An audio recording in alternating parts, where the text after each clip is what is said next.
گروهی از خوارج پس از مراسم حد جمع شدند و از شرایط مسلمانان گله داشتند. در نهایت 3 نفر عهد بستند که علی علیه السلام، معاویه و عمرو و عاص را که سران مسلمانان در آن زمان بودند بکشند. ابن ملجم تعهد کرد که علی علیه السلام را بکشد. امام علی علیه السلام در شب 19 ماه رمضان میهمان دخترش ام کلثوم بود. او پیش از اذان صبح به سمت مسجد رفت و افراد خوابیده در مسجد از جمله ابن ملجم را برای نماز بیدار کرد و در محراب به نماز ایستاد. رادیو رستاخیز. بعد از واقعه نهروان گروه‌هایی از خوارج در مکه جمع می شدند و بر کشته شدگانشان در جنگ نهروان می گریستند.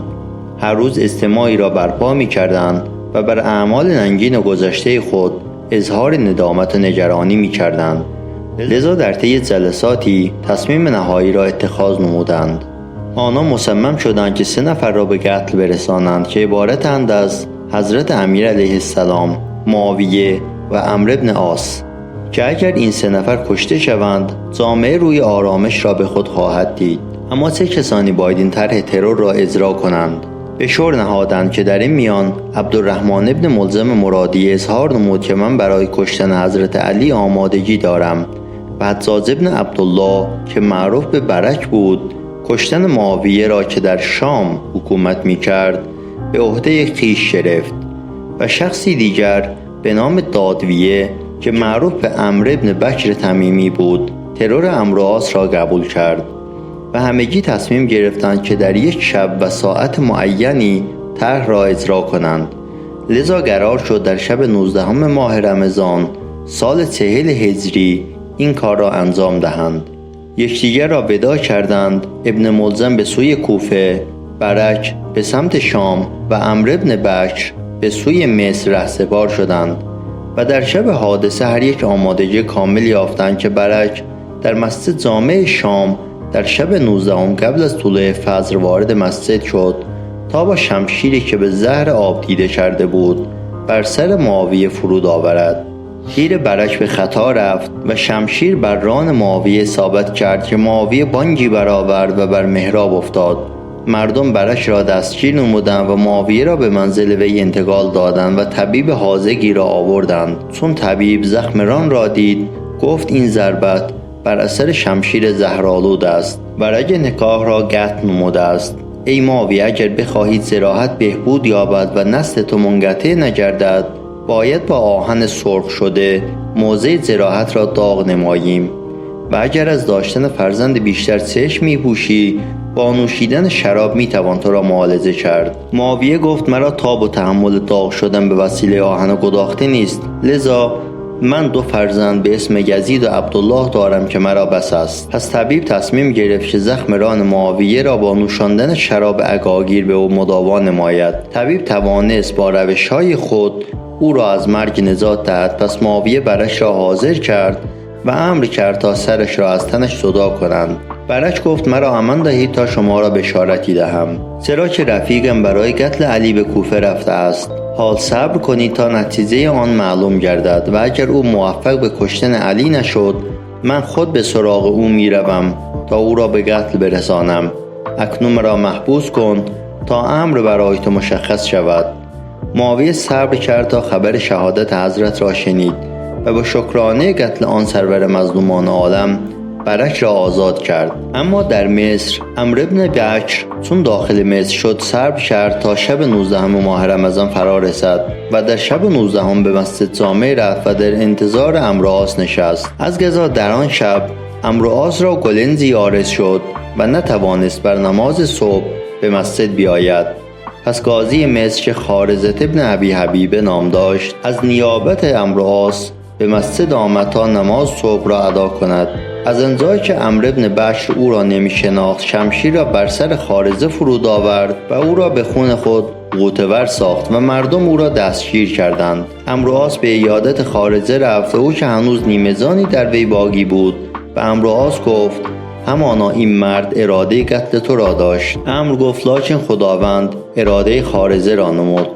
پس امرواس دستور داد که ضارب که عمرو ابن بشر نام داشت را گردن بزنند. و اما در عراق عبدالرحمن ابن ملزم مرادی لعنت الله علیه به قصد حضرت امیر علیه السلام و در محله بنی کنده که قائدین خوارج در آنجا بودند وارد شد و طرح ترور را مخفی کرد. روزی به قصد دیدار یکی از دوستانش رفت که در آنجا گتام بنت تمیه را ملاقات نمود که پدر و برادر او از خوارج بودند و در نهروان به دست حضرت کشته شده بودند. ابن ملزم از گتام خواستگاری کرد و گتام گفت صداق من 3000 درهم، کنیزکی و غلامی و کشتن علی ابن ابی طالب است. ابن ملزم گفت از قضا مأموریت من در کوفه برای قتل آن حضرت است. گتام جمعی از قبیله خود را با او همراه کرد تا او را یاری کنند. از جمله با شبیب ابن بهره که از قبیله اشجع بود و از مذهب خوارج بود آشنا شد و گفت ای شبیب آیا می توانی مرا در قتل علی یاری کنی؟ شبیب گفت در مسجد کوفه به انتظار می نشینم و با شمشیر آب دیده به زر پرگ او را می شکافیم و دل خود را شفا می بخشیم. ابن ملزم را به نزد گتام برد. گتام گفت شب 19 به نزد من آیید. ابن ملزم با شبیب و وردان به نزد گتام که در مسجد اعظم به اعتکاف مشغول بود رفتند.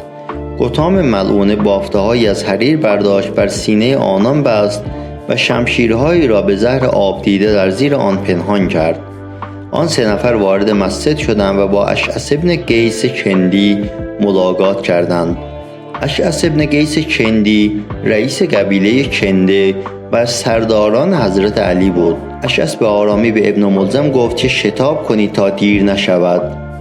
این اشعث پدرزن امام حسن علیه السلام بود که دختر او باعث مسمومیت امام حسن علیه السلام نیز شد. در این لحظه حجر ابن عدی رحمت الله علیه که از صحابه و از بزرگان شیعه بود متوجه گفتگوی آنان شد و احساس خطر کرد، لذا سریع به منزل حضرت رفت تا او را از توطئه‌ای بزرگ خبر دهد. از قضا حضرت از راه دیگری از خانه به سمت مسجد مشرف شد و حجر دوان خود را به مسجد رساند تا خبر دهد. ولی وقتی حجر ابن عدی رسید صدای گریه شیعیان بلند شده بود. ابن ملزم ملعون در پشت سر حضرت در صف اول نماز ایستاد و انتظار می‌کشید تا حضرت نمازش را شروع کند و وقتی حضرت به نماز ایستاد و در رکعت اول قرار گرفت سجده اول را تمام نمود و تسبیح گویان سر از سجده اول برداشت، شمشیر جفا بر فرق مبارک آن مظلوم عالم فرود آمد و ندای فزت و رب الکعبه را سر داد. روایت دیگری از شیخ مفید و مسعودی میگوید آن 3 نفر ملعون بر در مسجد کوفه ایستادند. همین که حضرت وارد مسجد شد بر حضرت حمله کردند و شمشیر ابن ملزم بر فرق حضرت فرود آمد. حضرت را به منزل آوردند و طبیب حاذق خبر کردند و با معایناتی که انجام داد گفت که زهر در جان حضرت اثر کرده است و کاری از ما بر نمی آید. چند روزی بیشتر میهمان شما نخواهد بود. در شب 21 ماه مبارک رمضان روح ملکوتی امام علی ابن ابی طالب علیه السلام، آن شجاع مسلمانان و اولین مردی که دعوت پیامبر اکرم را لبیک گفت، به روح پیامبر اسلام و فاطمه زهرا سلام الله ملحق کردید. السلام علیکم و رحمت الله و برکاته.